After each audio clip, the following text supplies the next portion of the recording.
So it's been a couple years since this video right here that I made about troubleshooting and maintenance for the Planetary Freecoasters that are out there.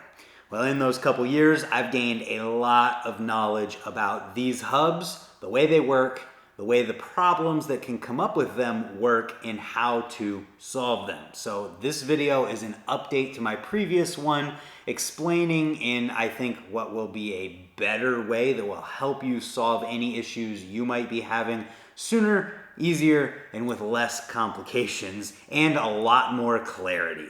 So first things first, what are the issues that can come up with these hubs?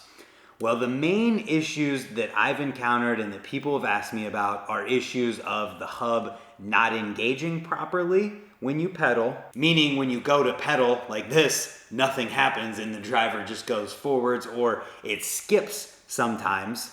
Another issue is loud squeaking coming from inside the hub. And then the other one, while rare, I have heard, is the hub having a wobble. So your wheel, whenever you have it all put together and everything's tight in the way that it should be, the wheel still has a wobble. You wiggle your tire and you can just feel that slight little bit of wobble going on. And I have solutions for all of these problems, and the clarity that I've gained through the years has helped me understand what these problems usually are. So first things first, let's talk about, some of the issues that could easily be causing these problems. The first one is if your hub is not engaging properly at all, or it has a wobble to it, it's possible that these jam nuts right here on either side, it's possible that they are like they are right now and that they are loose. This hub relies on the pressure from those jam nuts pushing in on it, and then friction and other elements inside the hub to work the way that it's supposed to. And if your jam nuts are not tight, it's very easy for those things to not work the way that they're supposed to. So that is the first thing that you should check if you're experiencing issues with this hub. And if it's just the jam nuts, good news, it's very easy to fix. You just take your 6mm Allen, you put it into the axle, you find a wrench that is the correct size for the jam nut, and then you put it on there and you hold both at the same time and you tighten your jam nut down on both sides. So, that is a very easy fix, and if that fixes your problem, awesome. But it's possible that it might not fix the problems that you might have. So let's get into talking about how to disassemble this hub to fix the issues you might be having. First of all, if you're having problems, the main thing you're gonna wanna do after you check your jam nuts is you're gonna wanna take off all of the drive side hardware, because everything that we need to do with this hub can be done through taking off drive side hardware. So axle nut, washer, and jam nut is tight from what I just did. So if you tighten that and then you have to re-loosen it, sorry, there we go. So 6mm Allen, whatever size that is, I use a crescent wrench. Looks like it might be a 25 or a 24. The other side is not the same size, so that's why I use a crescent wrench. But we take off the drive side jam nut, and we can leave everything on here because you'll see in a second that we can take everything off without having to worry about that side. So the problems that we could have now would lie within the clutch assembly and the axle of the hub. So let's start with the example of if your hub will not engage properly when you go to pedal, whether it's when you're sitting still, when you're coasting, whether you're riding and actually trying to do something. If your hub is not engaging properly, the chances are there probably is too much lubrication between the axle and the clutch assembly on the hub. Because these hubs, in order to engage, they rely on the friction between the O-rings and the axle. And so how do we get our clutch out of there the easiest? Well, in the past, I would have told you, oh, you got to use your fingernails and pull on it like this and rotate and whatever. There's an easier way. What we do is we take our axle nut, we thread it on backwards with the larger side facing out, tighten it on there, and then we grab a hammer of some sort. We got the Park Tool hammer here. Shout out to Park Tool. And then we take it and we just hammer on this side, just like this. If your wheel's built, it still works the exact same way. This will push the non-drive side bearing and hardware and everything out of the hub, and then when you take your axle nut off of your drive side again, you'll be able to pull your axle all the way out here, and look what just happened. The clutch fell out of the hub. So what I was explaining is that there's probably too much lubrication on this surface of the axle, because the way the hub works is that it relies on the friction from these O-rings inside this clutch and the axle itself to be able to, when you pedal the hub forward. So with that being said, all you have to do if your hub won't engage and you want to try to fix it in an easy way is you grab a rag and you clean everything off of this surface of your axle. Then you grab your clutch and you clean everything off of the inside of the clutch. Now this is where I think some confusion has come up with if your hub has a loud squeaking, because the way that I explained before is that you put some tri-flow onto this plastic piece, and you can get a little bit more granular and specific than that in a way that helps explain it better, because putting it just on this plastic piece can also lead to lubricant getting down into the axle and just causing that engagement issue. So there's a fine balance between where there's supposed to be lubricant and where there isn't supposed to be lubricant in these hubs. So that should solve your disengagement issues, and if it doesn't, it's likely an issue of your jam nuts not being tight enough. And if that still doesn't solve the issues of your hub not engaging whenever you pedal it forward, send me, Free Night BMX, or the manufacturer of your hub a message on Instagram and describe your problem the best that you can. Probably gonna ask for some pictures because I don't know what could be causing it at that point, but I will try to help figure it out, or companies will help you try to figure it out. So now we've figured out these are how you solve the problems of your hub not engaging properly. How do we solve the loud squealing noise? The loud squealing noise is happening inside this clutch assembly. So to fix it, let's clear out the background a little bit so it's a little less cluttered. What we do is we're gonna have to take apart the clutch. This is gonna seem like it might be scary, but if you do exactly what I show you, you should be fine. So there's a C-clip on the back side of this clutch. There's enough room for your fingernail in there to grab it and pull it upward a little bit, and then you just make sure you've got a good hold of it, and you take that C-clip off and you set it somewhere where you will not lose it. Next, there is a little metal thin washer on here. We need to take that off. Sometimes it'll get stuck inside the groove for the C-clip, make it a little difficult, but we set that beside our C-clip. And now this is where the two halves of the clutch will come apart. And this is where you take out your top hat washer. You can literally just hold on to the clutch and push on the top hat washer, and then it will come out. You can keep this clutch assembly all the way together. It does come apart, but there's no reason to take it all the way apart here. You can keep it held together, and the place where you're putting a drop of tri-flow is on this surface. So I'm gonna clean mine off here and I'm gonna just show you directly. My previous video did not do a great job of this, so let's show you exactly what I mean. We've got the top hat washer off and we're putting it on the outside surface. I accidentally had 2 drops there, but as you can see, the tri-flow is working its way around this top hat washer, and when we put the clutch back on it, we make sure the bigger side goes towards the triangle ramp side, and it goes on there just like this.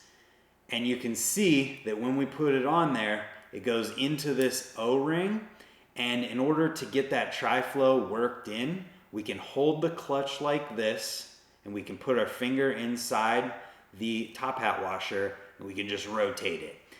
Now, the reason that that squeaking happens is because there's not enough or not any lubricant between the O-ring that we see inside here and this top hat washer. And what you're hearing is the friction of that O-ring rotating on the top hat washer, making a loud sound. So that one drop of tri-flow or dry lubricant will fix that problem. Now, like I said before, this is where the confusion can come in, because if you put too much on there, it's really easy to get it on the inside, and that's what causes the hub to not engage sometimes. Another issue that we could talk about here is sometimes the not engaging properly or the squeaking can be caused by the O-ring inside this clutch assembly going bad.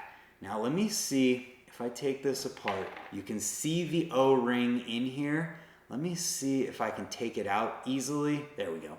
So taking the O-ring out, you can see this O-ring can go bad here, and you'll just have to get a new one by contacting the company who makes your hub or buying one off the internet. I'm pretty sure they're fairly cheap. And then you just replace it. So you find the grooves. You can see that this thing has some notches and everything on it so that you can make sure to line it up properly. And you line up all these grooves and you make sure that you put everything the way that it's supposed to be. And you can see whenever you're done that those notches and grooves all fit very nicely with each other. Then you take this top hat piece, put it on here. You actually could clean off the top hat piece as well. And then maybe you didn't have, enough tri-flow on there, or by checking your O-ring or whatever, you took some off. Maybe you end up needing to put one drop on there. I would clean it off, then put that one drop on. Then you drop part of your clutch. Do not take this part apart, because I don't know how to tell you how to put it back together. I've never taken this part itself apart, and there's no reason to get into it with these tiny gears that are in there, unless something is completely broken, in which case you would need a replacement clutch anyways. Once again, we put this on here with the triangle ramps facing the bigger part of the top hat washer, exactly as it was when we took it apart, and we slide the O-ring part over the top hat washer, make sure it's seated, rotate things a little bit, just to make sure that it's going to be quiet. Then we can reassemble our clutch. Take that skinny metal washer, put it onto there, and then we take our C-clip and we start the C-clip on one side like this, and then just pulling out on it makes it very easy to put it back into place. And now you have reassembled the clutch and it's ready to go back in, and this should solve your hub not engaging if it's not, or the squeakiness that you might be experiencing. So now, we have the hub all the way apart. What about that wobbling issue that we talked about? So that wobbling issue is one that I've only heard of a couple people having, and I actually feel like I found the solution to it. And with my buddy's hub who did experience it, all we really did was, when we took the hub apart like this and got this bearing out on the non-drive side, we took this bearing and put it into the drive side. So we pressed out the drive side bearing, and the way that we would actually do that is by taking off all of our hardware from our axle. I'm just gonna go ahead and demonstrate so that there is no confusion whatsoever. Take all of our hardware off the axle, including the bearing. Bearing comes off, and then we take our axle itself and we put the axle in with the non-drive side facing towards the drive side, so that once it goes in there, it seats within that bearing. And then you take your axle nut, just like we did before, and you thread it onto the axle facing with the big side facing up, and then you take your hammer and you hammer out that drive side bearing. It's possible that it will be in there tighter, but you can take it out that way. And once you get that bearing out of the hub, you'll have no bearings left in there, And a really easy way to make sure that you get everything lined up and properly reinstalled with these bearings is to put your driver's side bearing that you just took out onto your axle, just like this. Take off your axle nut from taking everything apart. And then you're gonna reinstall your non-drive side jam nut all the way onto here. So basically we're replacing the non-drive side jam nut that was on here with the drive side or a brand new one. Keep in mind, you can buy these bearings off of Amazon for pretty cheap. So if you want to just get a brand new one instead of swapping them over like this, you could do that as well. But you get that put back on there and then you put it into your hub and you're going to reinstall it just like we would do in the next step of this process anyways, by doing the exact same system that we have been and putting this non-drive side bearing back into the hub exactly the way that we took it out. Easy like that. Now this gives us kind of a guide for this other bearing to be on to help put it into the hub whenever we reassemble everything. And the approach that we're gonna take in pressing this drive side bearing back into this hub is going to be different depending upon the situation that you're personally in when rebuilding this hub. If you replaced the bearings in your hub completely and you have extras laying around, then great, this is gonna be really easy for you. But if you just swapped the bearing sides, it could be a little bit more difficult. And what I would recommend doing in that scenario is finding something that has a very similar inner diameter to this bearing that will go over the axle and act as a spacer that can go against this inner bearing race to press it in. And you'll understand what I'm saying in a minute, but if you don't have that, let's just assume that you don't. What I would do in this scenario is I would take my bearing, obviously we have one in there, we're just gonna assume that we don't, and I would put it onto the axle, and then I would put everything else back on here. And I would put the driver on after the clutch, then I would tighten down the drive side jam nut, but I would not tighten this all the way in because what we have to consider is that on this clutch, there are grooves that have to sit inside grooves within the hub shell. You can see one right there. These grooves on this driver correspond there, and if you have it off and then you just tighten it all together and press it in there, then you're gonna mess up your clutch and your hub's not going to work properly.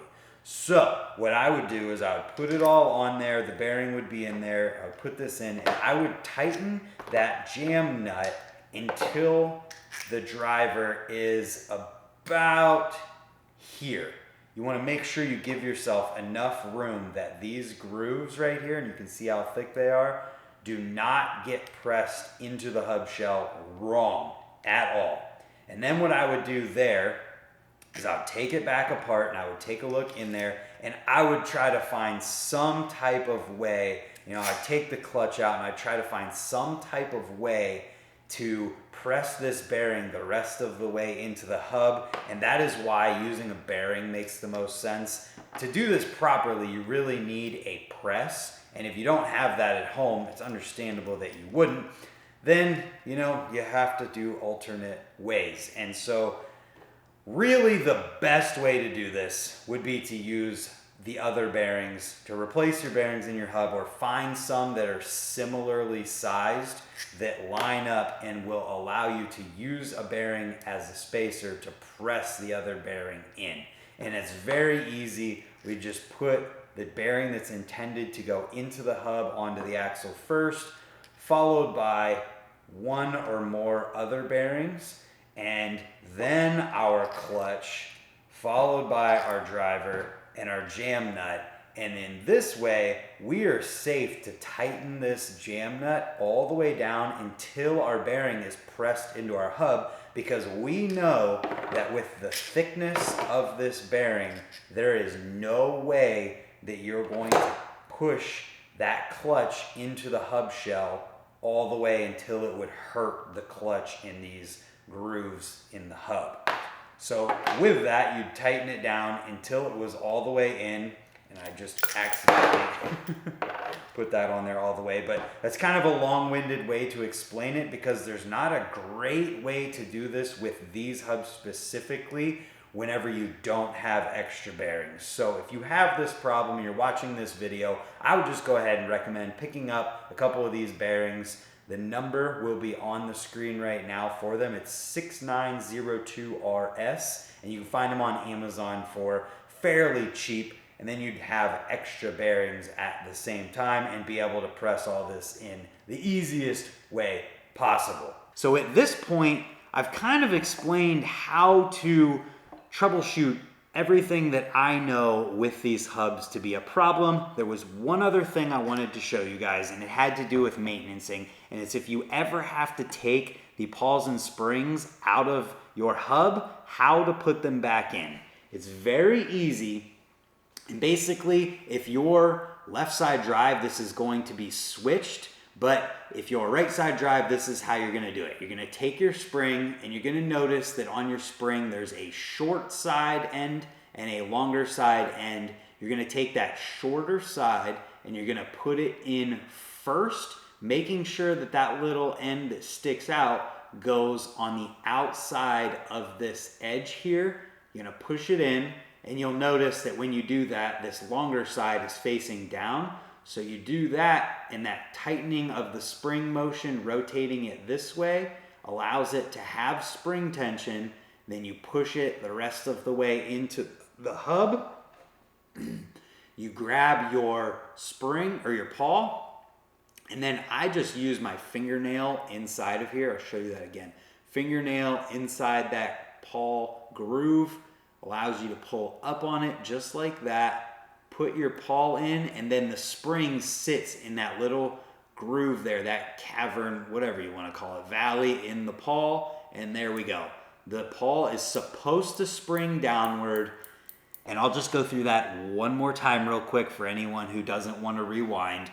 We take our spring, we take the end that is short, face it downward, and if this is a left side drive hub, then it will be on the opposite side, but the exact same process where you make sure the little shorter side is facing outward, that when you rotate it, it pushes against this, and then you can push that spring in by rotating the longer end in, push it down, grab your pawl, then use your fingernail or a screwdriver or whatever to pull up on the spring. You'll notice it has tension. If it doesn't, you're doing something wrong. And then you let it sit in the valley on that pawl. It springs downward as it's supposed to. So I'm gonna do this again real quickly here, just so I can put everything back together. But as far as this goes, the only other thing I could think of maintenance-wise is talking about lubrication and grease on this hub. The lubricant that I showed you in the location that we put it is the only lubricant you should be using on this hub. It does not need Tri-Flow anywhere else. The only other place that you could put anything, and that it could be recommended, is a drop of grease where the pawl goes into the driver. And that is like the tiniest drop ever. So it's just enough to give the pawl a little bit of grease for that rotating motion that it does. No other grease should go in this hub. I know a lot of free coasters have to have grease in them. I know there's a lot of hubs and a lot of people that love putting grease in their hubs.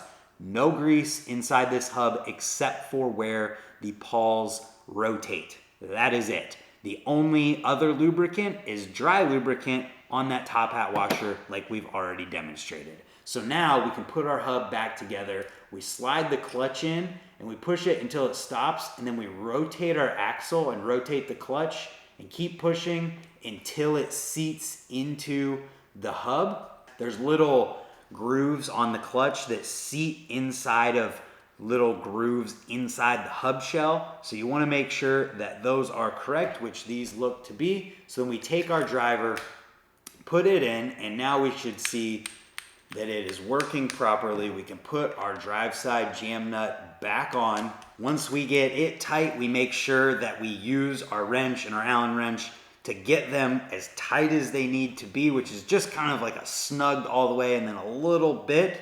And then we replace our hardware, put any hub guards on that we had, and that is how you troubleshoot and maintenance most things to do with Planetary Freecoaster hubs. If you have any other questions or any other problems that you've encountered that these things do not solve, do not hesitate to reach out to me. I'm happy to help. Reach out to Freenite directly or the company that makes your hub. I also want to say that the insane sale that Albies has been having on these Alienation Venus Planetary Freecoaster hubs for $115 is still going on. So you can get this exact hub, which normally costs $225, $240, for $115. That is crazy. Take advantage of it while you can. And like I said, if you have any other questions, don't hesitate to reach out to someone. And I hope that this solves any problems you might have had. Thank you for watching. We'll see you tomorrow for another one, hopefully.